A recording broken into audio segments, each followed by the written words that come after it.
this is an iHeart podcast. Guaranteed human. With no fees or minimums on checking accounts, it's no wonder that Capital One Bank Guy is so passionate about banking with Capital One. If he were here, he wouldn't just tell you about no fees or minimums. He'd also tell you about how Capital One cafes are open 7 days a week to assist with your banking needs. Yep, even on weekends. It's pretty much all he talks about, in a good way. What's in your wallet? Terms apply. See CapitalOne.com/bankguy. Capital One N.A., member FDIC. If audiobooks are your thing and you've been meaning to listen to more of them, you should check out a podcast called Earsay, the Audible and iHeart Audio Club, hosted by Cal Penn. Each episode spotlights standout audiobooks on Audible across all kinds of genres: sci-fi, comedy, romance, thrillers, and more, with Cal talking to guests who help break down what makes each story worth listening to. It's a fun, easy way to discover your next great audiobook. Check out Earsay on the iHeartRadio app, Apple Podcasts, or wherever you get your podcasts. Welcome to Stuff You Should Know from HowStuffWorks.com.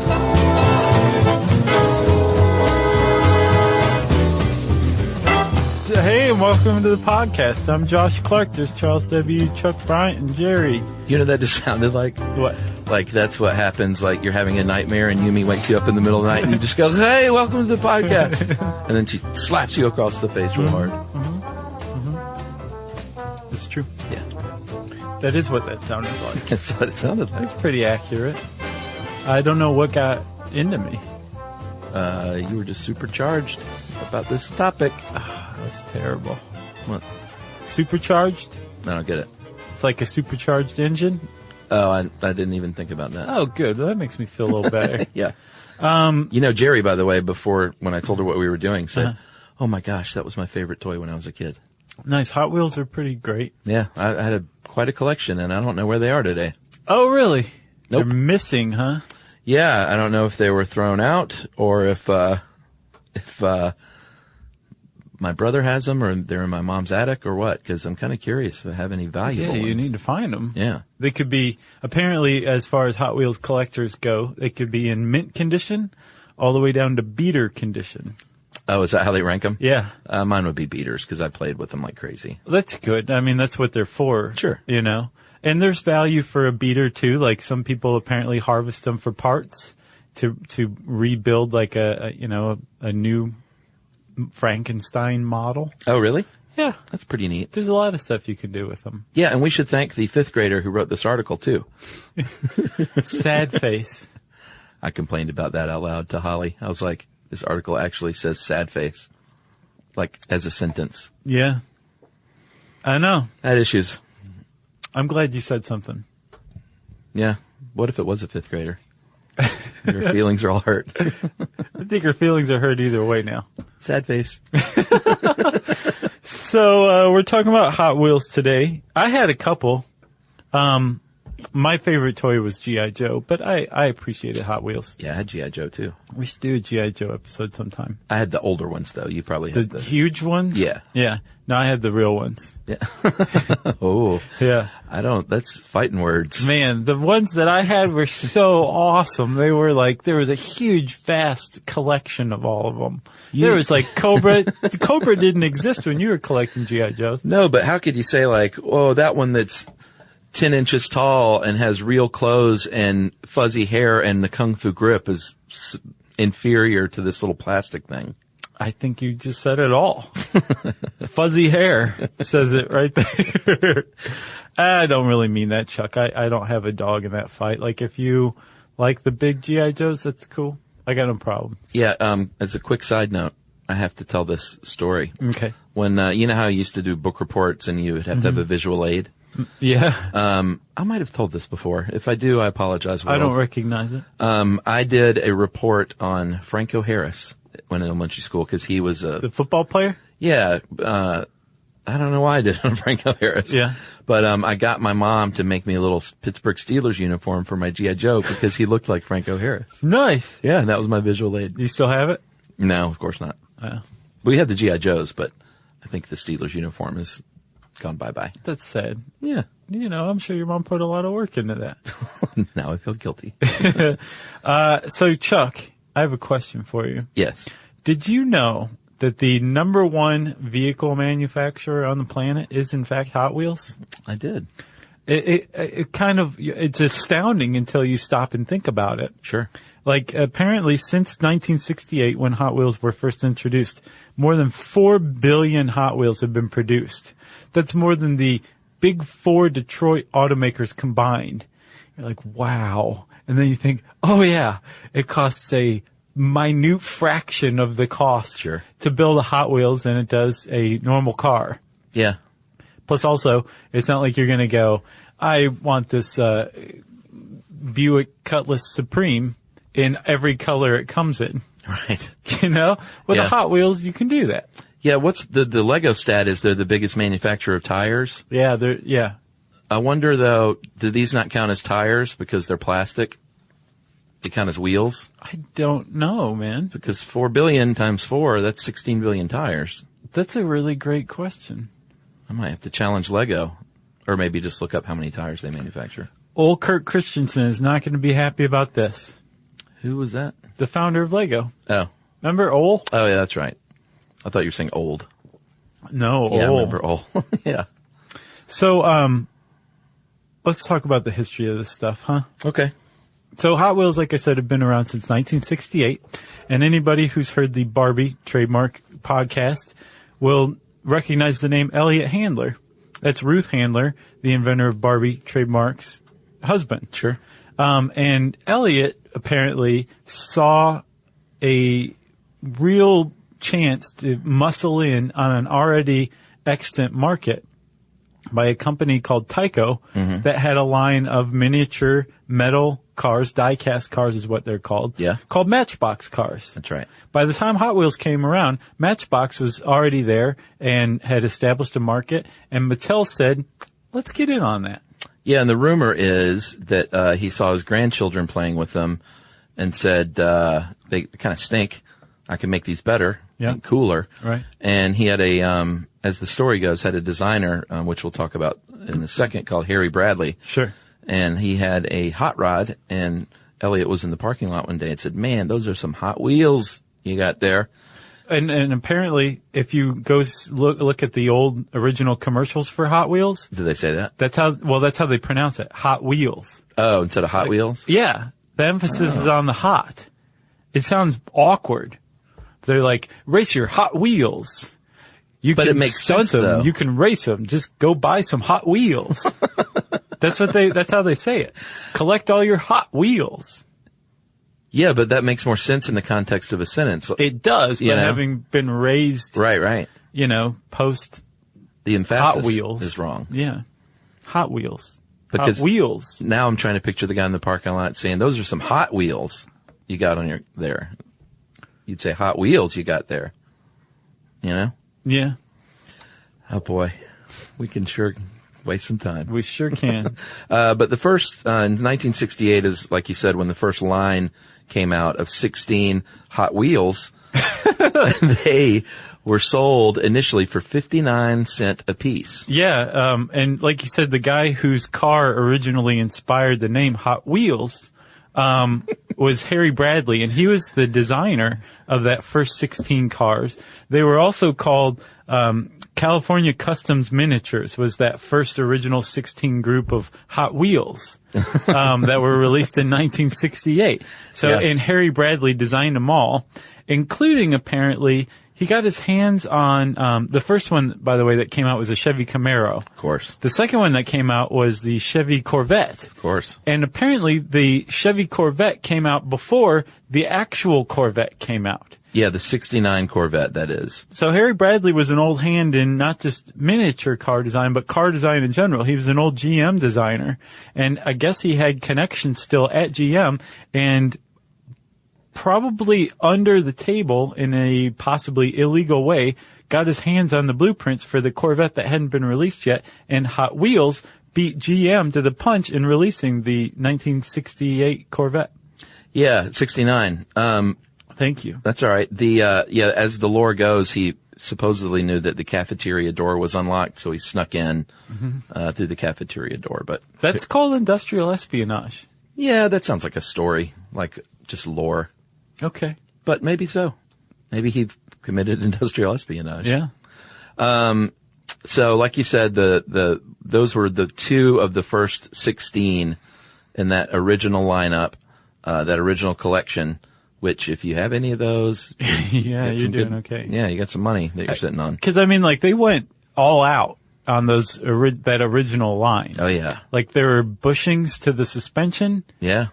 And the chassis, it had suspension, like shocks. Like Yeah. you could press them down and it would bounce back. I had some of those. I don't think they were from 68, but when did they quit making those? It said up until, 77 was when they stopped making the, 70 is when the suspension got an overhaul. Okay. So for the first couple years, like they were really putting a lot into these things.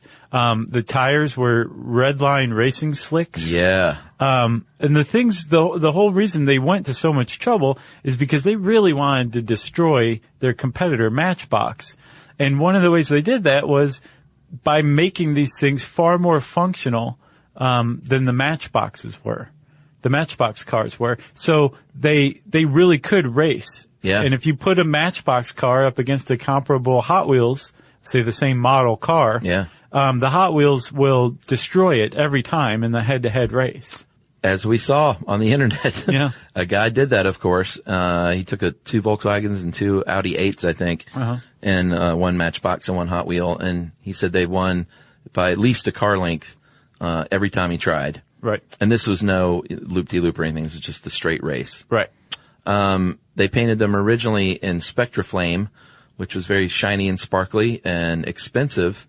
And I don't think we said that all Hot Wheels are built at 1/64th scale, Yeah, that's a big point. but not necessarily all Matchbox cars. They kind of vary here and there. Right. But like you said, that Spectra Flame and the Redline tires, didn't only last until 77, and the suspension only lasted till 1970. And sadly, a lot of that had to do with the fact that they moved them from Hawthorne, California to Hong Kong. Yeah. And, like any product, you're like, hey, you can make it for half as much if you make it in China. So let's ship the operations overseas. Well, not only that, it's the Spectra Flame paint is pretty expensive. It's awesome. It looks great. Yeah. But it's pretty expensive. So, with any collector's item, as they started to downgrade the components and the parts and the manufacturing. Yeah. And ultimately the final product, all that did was make the original stuff all the more valuable today. Yeah, they because had there's fewer and fewer of them Oh, sure. as the years go on, proportionately speaking. Yeah, they had actual axles. Like, Right. It was like they were designed by car designers. And they were made apparently to reach 200 scale miles per hour. Yeah, that's pretty cool. That's way cool. Yeah, remember in the cockroach episode, we talked about how they're the fastest animal on the planet, Yeah. relatively speaking? Uh-huh. Pretty neat stuff. Yeah. So Chuck, right out of the gate, Mattel had a hit on its hands. Oh, yes. They released them in 1968. By 1970, Hot Wheels was a Saturday morning cartoon. Yeah. In the vein of like Dune Buggy and Scooby-Doo and all those guys, Hanna-Barbera. Dune Buggy? Or Speed Buggy. Speed Buggy? Yeah. Remember okay. Speed Buggy? Yeah, it was like a dune buggy that could talk, and it was basically Wonder Bug? no, it's Speed Buggy. Oh, okay. Because there was Wonder Bug too. If you took Shaggy and put some like racing goggles on him, Yeah. and then turned Scooby Doo into a dune buggy, Yeah. that's Speed Buggy. Oh, was that a cartoon? Yeah, Okay, they went Wonder- around solving mysteries and stuff like that. Yeah, Wonder Bug was, I think that was live action.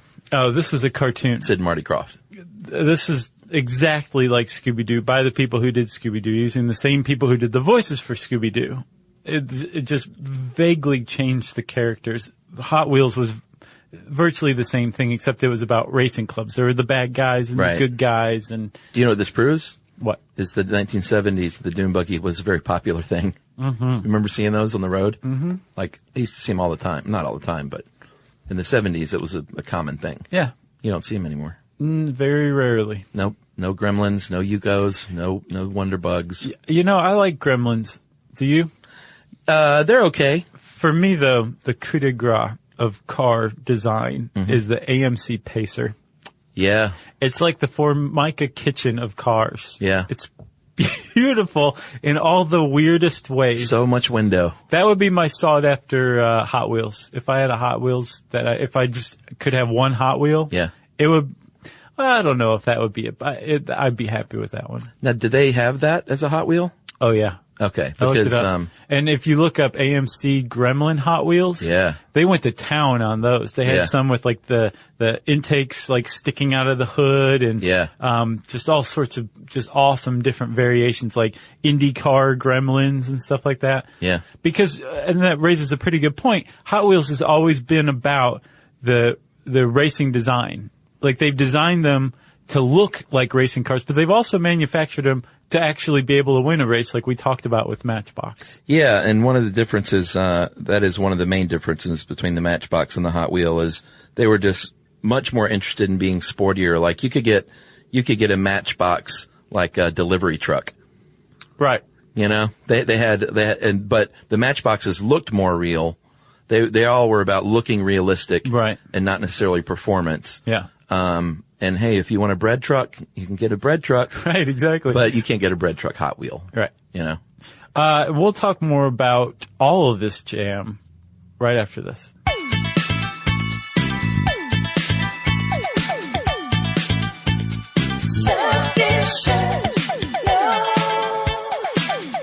Spectrum Business keeps businesses of all sizes connected seamlessly with fast, reliable internet, advanced Wi-Fi, phone, TV, and mobile services. That's right. And Spectrum Business offers 100% U.S.-based customer support 24/7 to help you stay up and running. And they offer tailored connectivity solutions with packages built for your business budget. Yeah, so it's no wonder millions of business owners rely on Spectrum Business to keep them connected. Visit spectrum.com/business to learn more. Restrictions apply. Services not available in all areas. In business, there's no room for guesswork. Every shipment matters. Every deadline counts. When you're trying to keep operations running smoothly, the last thing you need is uncertainty. That's right. That's why reliability is at the core of USPS Ground Advantage. From the moment your package is first scanned in, it moves through a secure, nationwide network, aiding in a timely and accurate delivery. You get near real-time tracking so you can keep up with your shipments. And with affordable upfront pricing, there are no hidden fees or surprise surcharges to throw off your cost sheets. That's right, and that all adds up to predictable deliveries that you can depend on. Because knowing your logistics are handled lets you focus on everything else, your customers, your team, and the future that you're building. Just visit USPS.com/Ground Advantage to start shipping with confidence. USPS Ground Advantage.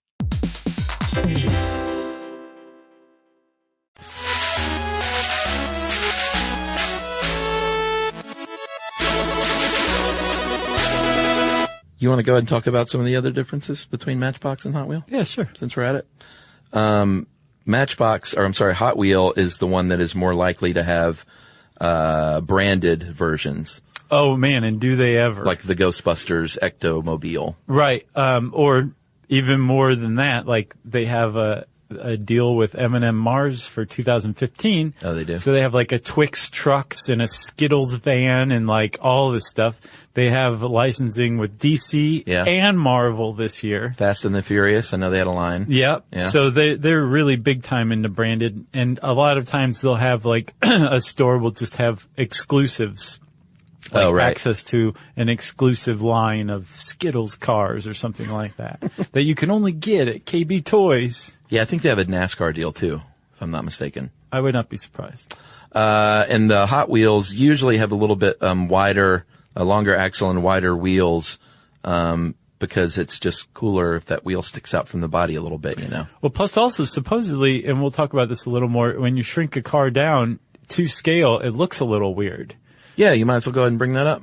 Okay. It looks weird. You can't just shrink it and have it in the same proportion and have it look normal. Right. Like it'll be, as far as like shrinking a car down by scale, it will be in the exact same proportion, but it's just off a little bit. Like, so what they do to make a Hot Wheels raceable is they expand the wheel well a little more. Yeah. They break it out a little bit. Yeah. Which is why the wheels stick out some on a Hot Wheels, but not on a Matchbox. That's right. Because Matchboxes are all about realism. To heck with how it looks, as long as it's real. One of my favorite ones, and I had one of these that they mentioned in this article, was the Red Baron. Mm-hmm. The person who wrote this said it was an inexplicably cool helmet over the cockpit. I don't know about inexplicable. It was just the roof of the car was a helmet. Right. But I looked it up again today and I was like, oh yeah, I had that thing. But it was it wasn't a Nazi helmet per se, but it was that shape of the helmet. Right. Like the U.S. soldiers have that shape now, where it's cut lower around the ears. Right. Instead of just a straight, like the World War II helmet. Right. But the Nazis used those first, because it's a better design, for war. And it also had a black iron cross on the side of it. Well, hence the Red Baron, right? Yeah, but it's easy now as an adult to look and say, that looks like a little Nazi hot rod. Yeah, but the Red Baron was World War I. He was pre-Nazi Germany. Yeah, and it was also, I think at the time, just like, looked like the biker gang. Sure. Would wear like those helmet with the iron cross. Yeah, and all of it was Southern California hot rod culture. Yeah, exactly. Is what gave rise to Hot Wheels, so it makes sense. Yeah, I don't think there was any like, surreptitious, intent. Right. Yeah. So, like I said, right out of the gate, Hot Wheels was a hit. They had a cartoon within a year or so of the first 16 being released. Sure. The second release, they had, I think 22 new cars. Yeah, 33 total.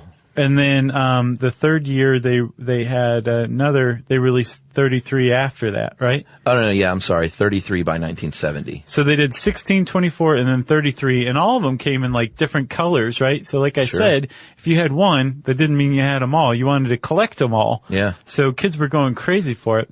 And another way that Mattel very wisely targeted children was to get in with fast food. Yeah.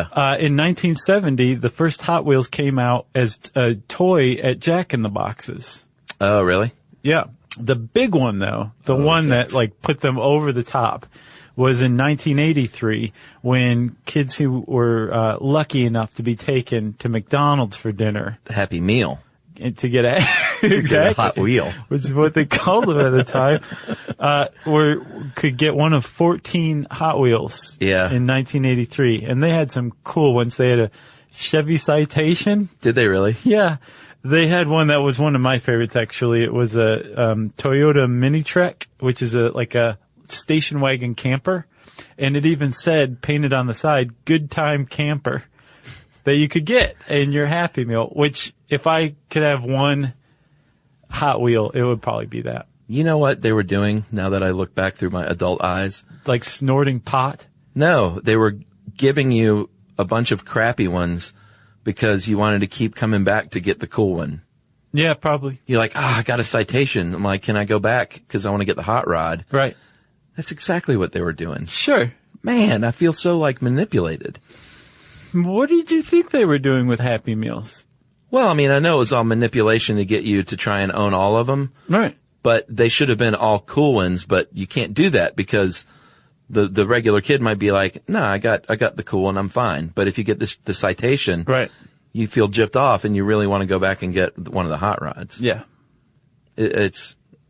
My eyes are wide open, my friend. Well, that's why our friends down under in Australia have like outlawed marketing directly to children, which I think is a fantastic move. Oh, really?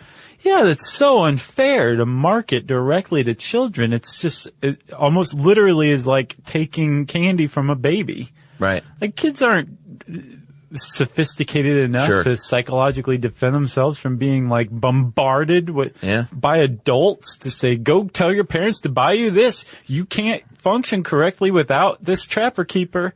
So go get it. The Trapper Keeper. Yeah. What, did they make a law? Yeah. Really? Yeah, it's a big one. Very progressive law. It's a big law. I think law. all countries should adopt. Well, in 1983, I agree wholeheartedly, by the way. In 1983 is when that Happy Meal thing happened, and also the same year they moved from Hong Kong to Malaysia, and it said that's when they added their economy cars, so that must have coincided with the Citation. Yeah, the Citation, man. One of the most disappointing Happy Meal toys you could possibly get. Yeah, because it reminded you of your dad who drove a Citation. Right, who was always mad. Yeah.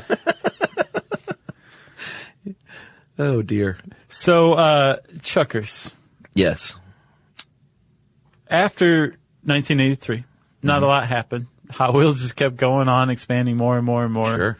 I think they had another Happy Meals joint in 91 or something like that. And in 1995, they said, we need to do something big.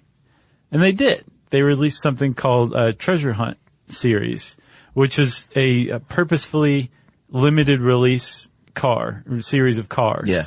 I think they did 12 models at 10,000 each originally. Yes. And hence the name Treasure Hunt. They were hard to find. Yeah, and one of the cooler ones for me was the Oldsmobile 442. Yeah, that thing is neat. A dude at my church had a 442, and it was just awesome, man. He had like the only muscle car in the youth group, and 2 years ago, my brother, I was talking about this dude, Jason Singleton. I was like, whatever happened to him? He's like, oh, he still lives in so-and-so. And he went, and you know what, dude? I went, no. He went, he still got it. Oh, yeah. Why would you get rid of it? He still has the car. I went to his Facebook page, and it is like the center of his life. I'm sure. It's his baby. I mean, he's had that thing since like 1986. And just, it's juiced up, and he used to scare the daylights out of me in that thing, but it was also exhilarating, to be riding with him. And he, like 200 feet of drag he would lay. Sure. Like power braking, and he would get like 4 sets of tires a year. Right. He'd be in the passenger seat going, save me, Jesus. Yeah, I was very scared because I was, I didn't flirt with the wild side back then. No. The Oldsmobile 442 is as close as you got, huh? Yep. It was exhilarating. And then, so that was 1995. This treasure hunt thing kind of went, it didn't go exactly as planned. Mattel was like, oh, we could make even more money if we put these into wider release. Yeah. So the original 10,000 releases were redone again and again and again. So treasure hunt kind of became commonplace. Sure. But it was a good idea. And it tapped into this whole idea of collecting. Like Mattel was like, we know you're out there and we're going to design these just for you. Yeah. And we'll talk more about collectors. But just to kind of button up the history of Hot Wheels, it all came full circle in 1996 when Mattel bought Tyco, and hence Hot Wheels bought Matchbox. So they were all owned by Mattel at this point. Yes. All right. We'll get to the design and collecting right after this.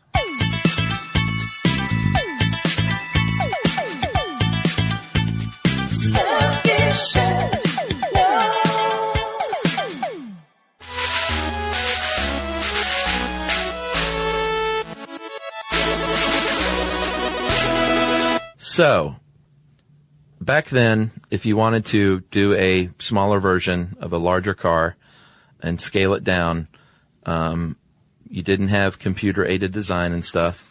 Sometimes you might have had a blueprint, which helped, but sometimes you just had to get out there in the parking lot with a tape measure, and just take some measurements, and then, be good at math. Right. Basically. And like we said, Harry Bradley, who's the daddy of the Hot Wheels designs, who's the guy who did the first 16, he was a GM designer originally.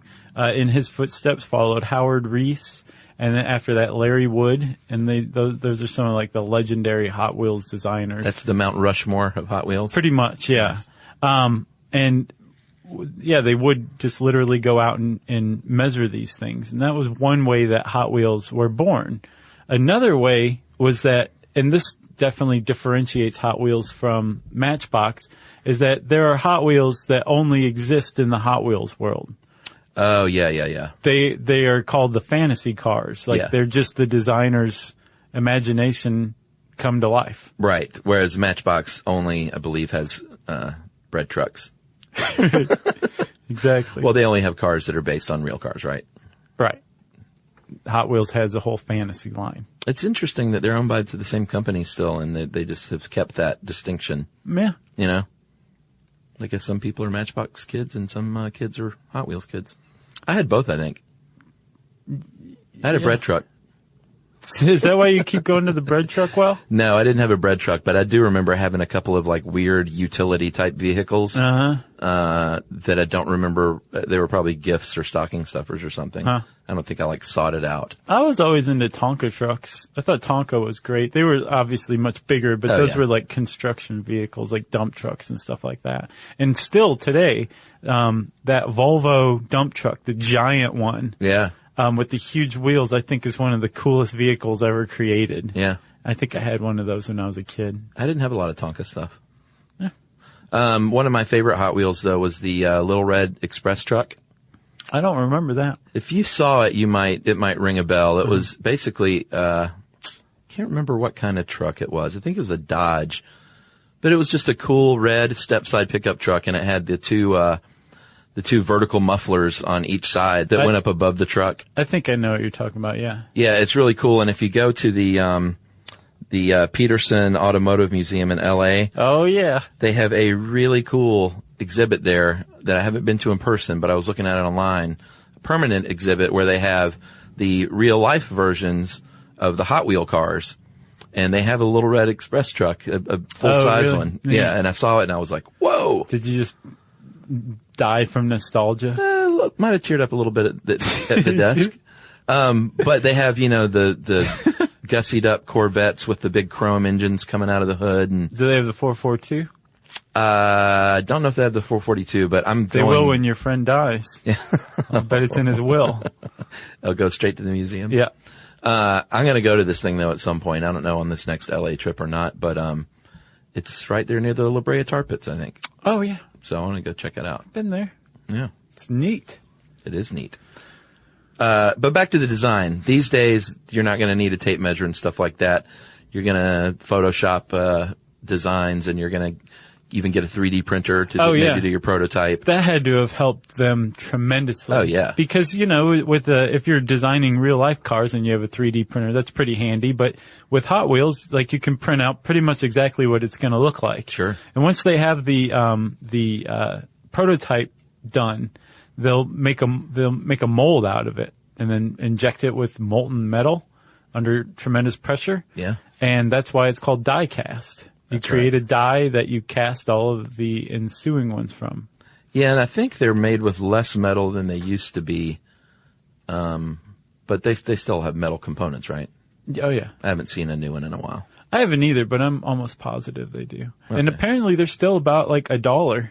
Oh, really? Yeah, I was on the Hot Wheels collector site today and like they kept making reference to about $1. Huh. So just what's called the main line. Yeah. The ones that they make en masse. The citation. Exactly. I'll bet if you got your hands on that 1983 citation, it'd be worth a few bucks. You're right. But they kept referring to the mainline stuff as about $1. Well, they've just kept making their manufacturing cheaper and cheaper, so they've maintained that cost, I guess. Yeah.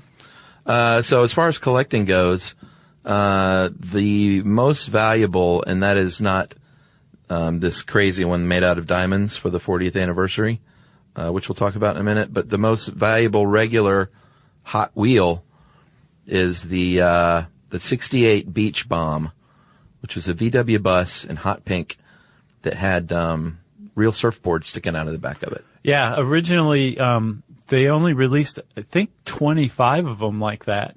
There were a couple of problems. It was difficult to manufacture them with the surfboards sticking out of the back, even though it was more realistic. Sure. And it also was terrible on like a loop-de-loop track. Yeah. Because I guess the surfboards would either weigh them down or it would get stuck. Yeah. So they only made just a few of these things. The Beach Bomb that was the highest selling the Hot Wheels ever was a pink one. They made even fewer of those because apparently a lot of boys were like, oh, I'm not playing with some pink van, right, even if it does have cool surfboards sticking out of the back.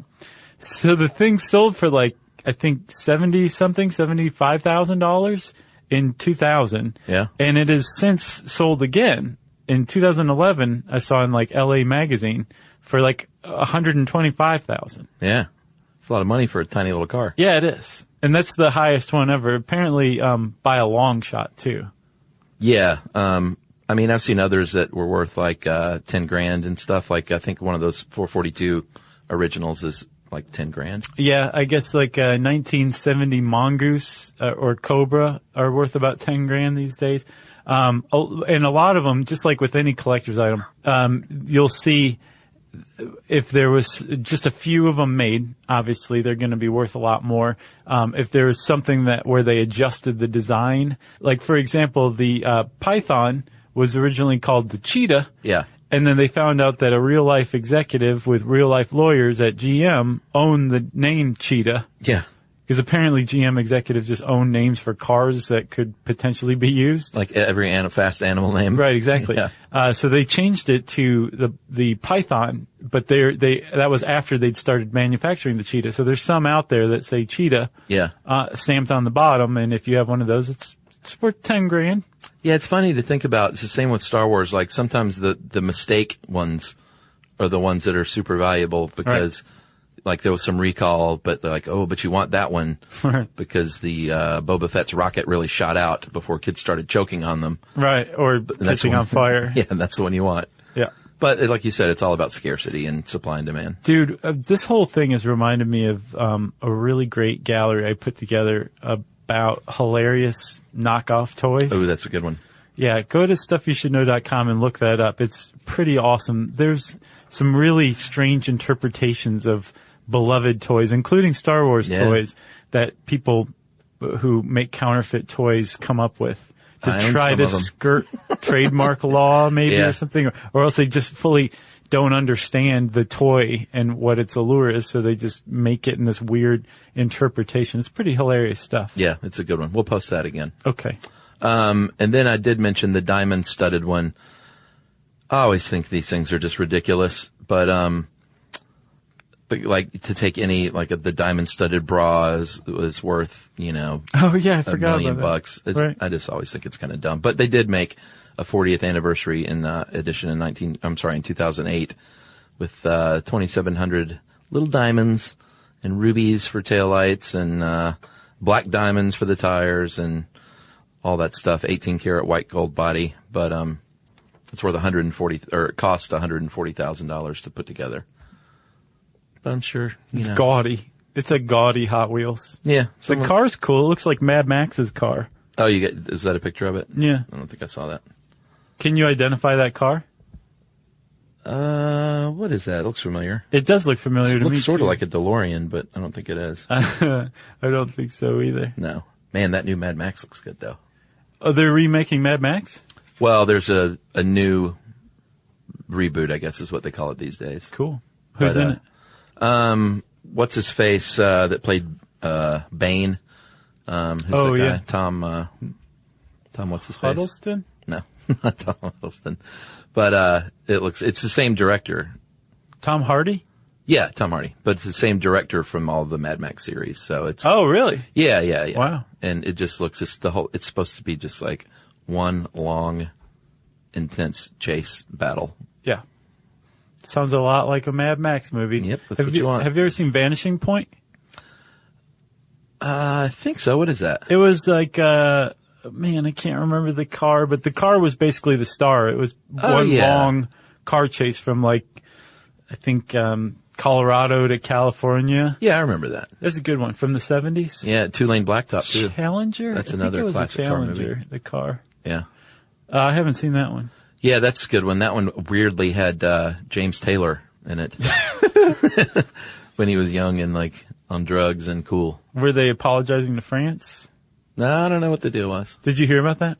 No. So that whole Charlie Hebdo solidarity march, the U.S. sent I think the assistant deputy in charge of the USDA or something like that. Yeah. So to apologize, John Kerry had James Taylor go to France to perform "You've Got a Friend." Shut up. For the French government. Yeah. Just talk about so making... embarrassing. I know, isn't it? Send Guns N' Roses or something at least. Well, not... Send Guns N' Roses from 1988. I would go be for a good any gift. Guns N' Roses, man. Ooh. One more thing about collecting. If you wanted to be the coolest collector of Hot Wheels on the planet, you would have to build a time machine and go back to 1987 to my hometown of Toledo, Ohio. Oh, yeah. Which is where the first ever Hot Wheels convention, collectors convention, was held. I really wish I would have gone to that. Because I was there at the time. What year was it? 87. Oh, yeah. Yeah. I can't believe we sent James Taylor. I'm still just like, Yeah. I can't focus on anything.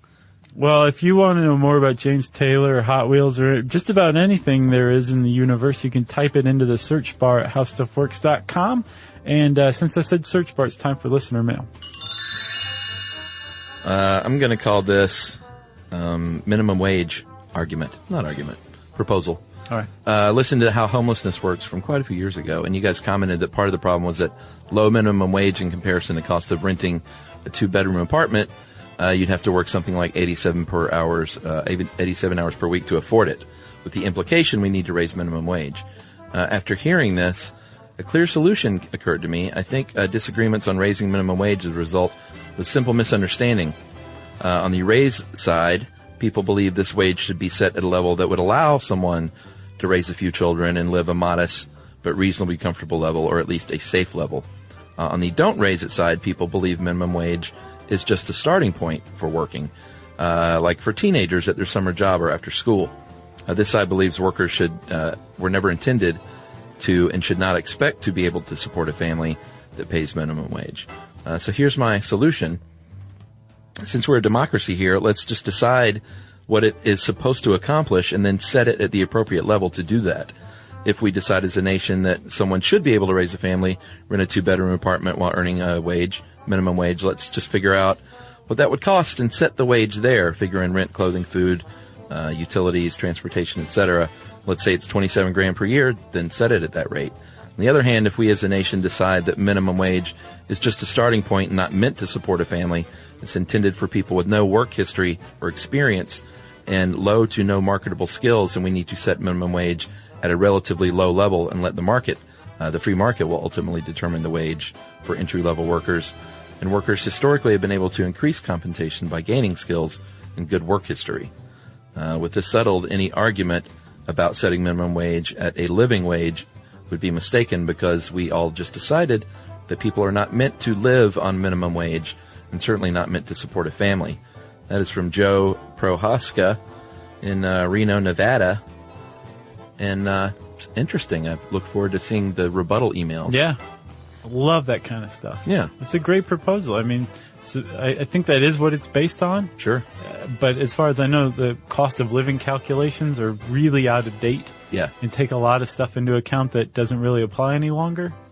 Plus, regardless of what you think it should or should not be, the fact is, adults with 2 kids are still going to be working these jobs. It's not just going to be teenagers looking to advance. But it would be nice to put that issue to bed, to say, like, this is what we're trying to achieve, or this is not what we're trying to achieve. Right. At the very least, to get everybody talking. Yeah, because should some teenager at his first job make like $14 an hour? I don't know. I don't know if that's sending the right message either.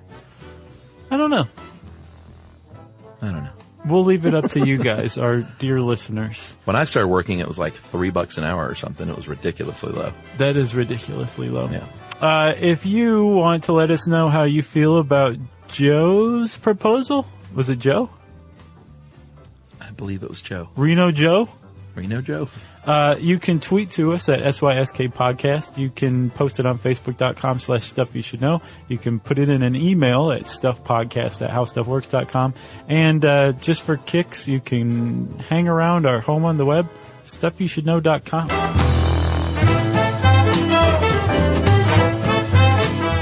For more on this and thousands of other topics, visit HowStuffWorks.com.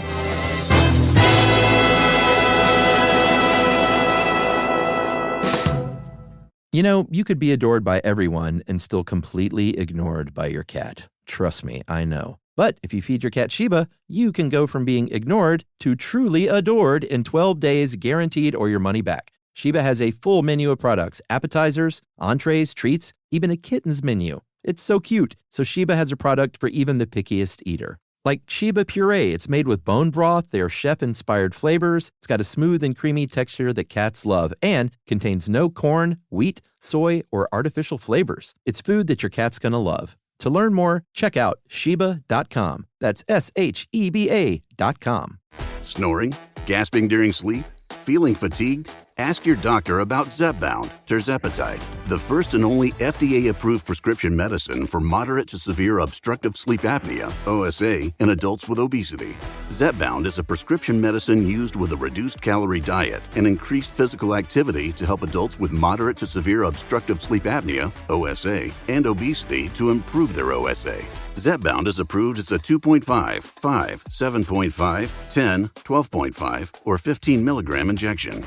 Zepbound contains tirzepatide and should not be used with other tirzepatide-containing products or any GLP-1 receptor agonist medicines. It is not known if Zepbound is safe and effective for use in children. Don't share needles or pens or reuse needles. Don't take if allergic to it or if you or someone in your family had medullary thyroid cancer or if you've had multiple endocrine neoplasia syndrome type 2. Tell your doctor if you get a lump or swelling in your neck. Stop Zepbound and call your doctor if you have severe stomach pain or a serious allergic reaction. Severe side effects may include inflamed pancreas or gallbladder problems. Tell your doctor if you experience vision changes before scheduled procedures with anesthesia, if you're nursing, pregnant, plan to be, or taking birth control pills. Taking Zepbound with a sulfonylurea or insulin may cause low blood sugar. Side effects include nausea, diarrhea, and vomiting, which can cause dehydration and worsen kidney problems. Talk to your doctor. Call 1-800-545-5979 or visit zepbound.lilly.com. This is an iHeart podcast. Guaranteed human.